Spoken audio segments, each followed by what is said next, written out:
ভাই সবই ঠিক আছে, শুধু সিঙ্গেল আসতে হয় আমার। এটাই হচ্ছে সবথেকে বড় মোড়। এই জায়গাটা খুব সুন্দর। আমরা চলে এসেছি আর এখানে সব সুন্দরীদের বসবাস। চলে এসেছি, দেখো তলে তলে সুন্দরীদের বাস এখানে। আহা, শান্তি আর শান্তি, মজা আর মজা।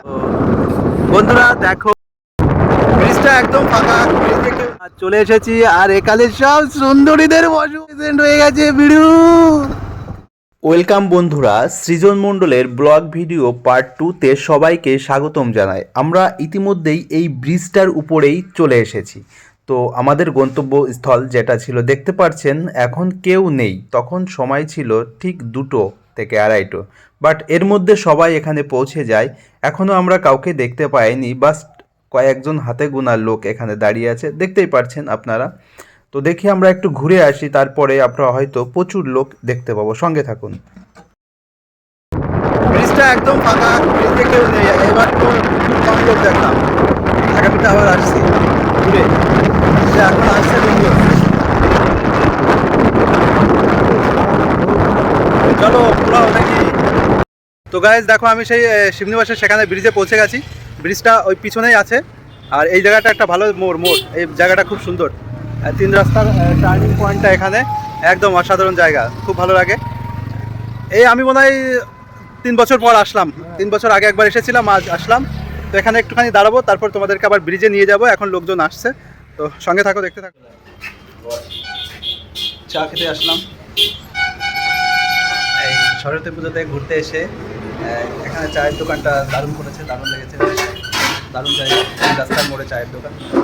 আমরা চা খেয়ে এখন ব্রিজে যাব। ওখানে সবাই একটু রাসলীলা দেখবো, রাসলীলা দেখে আবার বাড়ি চলে যাবো। এই সেই আমাদের লোকেটেড পয়েন্টেড আর কি, যেখানে আমরা আসবো।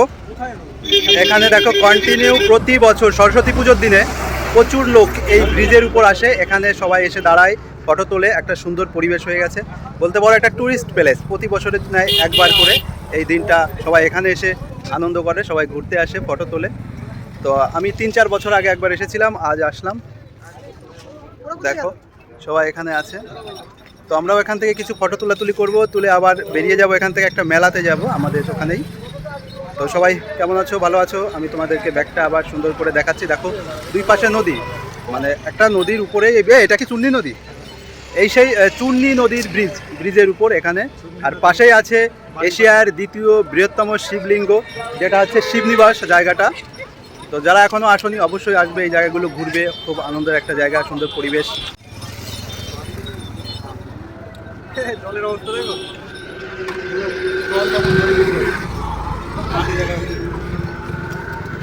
প্রচুর প্রচুর। এই দিন সবাই পুজো দিয়ে সবাই ঘুরতে আসে এই ব্রিজটার উপরে। এখানে দেখো চূর্ণী নদী, তারপর ব্রিজ।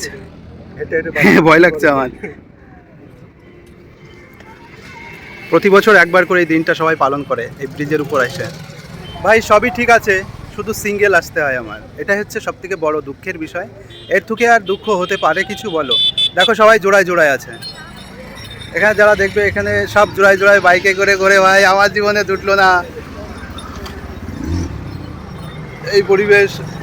যারা নতুন বিয়ে করে তারাও আসে, খুব মজা করে, কিন্তু লেগে গেছে। কি আর কইবু, আমার তো শুধু ব্লগ করে বেড়ানোই কাজ। গার্লফ্রেন্ডকে আর টাইম আমি দিতে পারি না, এই জন্যই হয়তো গার্লফ্রেন্ড হয় না। জাস্ট একটু আগে আপনারা দেখতে পেয়েছিলেন ব্রিজে কোনো লোক নেই। ইতিমধ্যেই দেখুন কত লোক এসে প্রেজেন্ট হয়ে গেছে। এখানে দূর দূরান্ত থেকে বন্ধু বান্ধবীরা ঘুরতে আসে এই পূজার দিন উপলক্ষেই। তো সরস্বতী পুজোটা সত্যিই বাঙালিদের কাছে একটা স্পেশাল দিন, আর এই ট্যুরিস্ট প্লেসগুলোও ধন্য হয়ে যায়। তো আমার এই ভিডিওটি কেমন লাগলো অবশ্যই আপনাদের মতামত জানিয়ে যাবেন। যারা ফুল ভিডিওটি দেখেছেন তাদের জন্য রইল অসীম ভালোবাসা। Thank you so much all my dear friends. আমি এখন আছি শিবনিবাস। দেখলে বন্ধুরা কত লোক এই ব্রিজে থাকে। খুব মজা হলো, খুব মজা হলো আজকের এই দিনটা। তো আমি ভিডিওটি শেষ করছি। সবাই ভালো থাকবে, সুস্থ থাকবে। আবার দেখা হবে নেক্সট ভিডিওতে। Bye bye, tata.